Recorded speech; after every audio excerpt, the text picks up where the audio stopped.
Hi viewers, అందరికీ నమస్కారం. Welcome to Sravya's recipes. Hi అండి. ఇవాళ మన రెసిపీ నిమ్మకాయ పప్పు. నిమ్మకాయ పప్పుకి కావాల్సిన పదార్థాలు ఏందో చూద్దామా. కందిపప్పు, పచ్చిమిరపకాయలు, ఉల్లిపాయలు, కరేపాకు, ఉప్పు, కారం, జీలకర్ర, పసుపు, తాలింపు గింజలకి ఎండుమిర్చి, తాలింపు గింజలు, నిమ్మకాయ, వెల్లుల్లిపాయి, ఇంకా ఇంగువ. ఇక ప్రాసెస్ స్టార్ట్ చేద్దామా. కందిపప్పు కుక్కర్లో కడుక్కొని ఉంచుకోవాలండి. ముందుగానే కొంచెం పసుపు వేసుకుందాము, జీలకర్ర వేసుకుందాం, అలానే కరేపాకు, ఉల్లిపాయలు. అదే కనుక ఉపవాసాలు ఉన్నామనుకోండి, మనకి ఏమీ లేనప్పుడు ఉల్లిపాయలు అవాయిడ్ చేసుకోండి. పచ్చిమిరపకాయలు వేసేసుకోండి, కరేపాకు ఇంకొంచెం ఎక్కువ వేసుకోండి. దీనికి చింతపండు అవసరం లేదండి. ఇట్లా వేసుకొని ముందు ఉడకబెట్టుకొని పక్కన ఉంచుకోవాలండి. మనకి వీటికి నిమ్మకాయ కాబట్టి ఇంగ్రీడియంట్స్ ముందుగా నిమ్మకాయ వేసుకోరండి. ముందు దీన్ని ఉడకబెట్టుకోవాలి. అయితే పచ్చిమిర్చి మాత్రం ఎక్కువ వేసుకోండి, దీనికల్లా ఏముండవు కాబట్టి. కుక్కర్ పెట్టుకొని ఒక 3 విజిల్స్ 4 విజిల్స్ వచ్చేటట్టు చూసుకోండి. కుక్కర్ విజిల్స్ వచ్చేలోపు బాండి పెట్టుకొని ఆయిల్ పోసుకోండి, తాలింపు గింజలు వేసుకోండి, కరేపాకు, తాలింపు వేసుకుందామండి. కరేపాకు గోల్డ్ సైడ్ వచ్చేదాకా వేగనివ్వండి. మనం తీసుకున్న వెల్లుల్లి వేసాయండి, దాంట్లో కొట్టేసుకోండి. అట్లానే ఇంగువ వేసుకొని ఒకసారి కలిపి అంతే అండి. తాలింపు అయిపోయింది, వేసుకొని పక్కన ఉంచుకుందాం.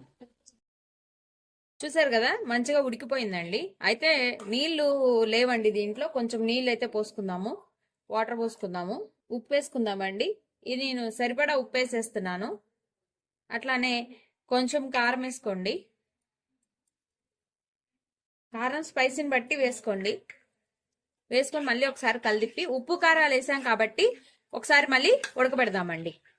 పొయ్యి మీద పెట్టి కొంచెం సేపు మగ్గబెడితే చాలండి, ఆ టేస్ట్ అనేది దానికి పట్టాలి. అందుకని కొంచెం సేపు ఉడకబెడదాము పప్పు. ఇది ఉడకబెడితే ఇంకా అడుగంటిద్ది కాబట్టి ఇంకొంచెం నీళ్లు పోసుకోండి. లిక్విడ్ గా ఉన్నా బాగుంటుంది, మరీ ఎక్కువ వాటర్ అక్కర్లేదండి, కొంచెం పోసుకోండి. ఇప్పుడు పొయ్యి మీద పెట్టి కాసేపు జస్ట్ ఫ్యూ సెకండ్స్ చాలండి, ఎక్కువసేపు అవసరం లేదు. ఫ్యూ సెకండ్స్ ఉడకబెట్టి దాని తర్వాత తాలింపు వేసుకుందాం. చూడండి మంచిగా ఉడికిపోయింది. ఇప్పుడు నేను తీసేస్తున్నాను, ఆపేసుకోండి. ఇప్పుడు మనము తాలింపు వేయించుకున్నాం కదండి, ఆ తాలింపు వేసేద్దాము.